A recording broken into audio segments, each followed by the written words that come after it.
Ayan, gusto ko makita nyo yung result ng face ko, kung ano yung ginagamit ko para mawala yung aking skin tag or warts ba yun. Ayan, ito pimples yan, dry na. Ito yung sa skin tag, ayan. Yan, ano na siya, dry na siya. Kasi nga, ginamitan ko siya nito. Yan, sobrang effective niya. Yan lang yung nagpawala ng skin tag ko at saka warts. La Roche-Posay Corrector. Diba?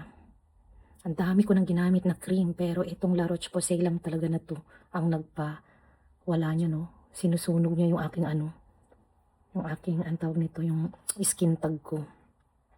Actually, paubos na tong cream na to. Kaya tinitipid ko na lang siya, pang ano lang talaga dito lang. Hindi na siya sa mukha, hindi na siya sa buong mukha ko ginagamit. Kasi corrector to eh. Ito. Dito ko na lang siya ginagamit sa warts ko, warts or skin tag. Kasi talaga dito sa Turkey, ang hirap talaga maghanap ng ng mga anti-warts, anti-skin tag. Lahat ng mga nakikita ko na sinubukan ko, mga hindi talaga effective. Pero ito, maniniwala na talaga ako na kapag libo yung price, effective talaga. Kasi 'di ba bumibili ako ng mura, tapos di naman effective. So doon ka na sa pricey kasi effective talaga siya.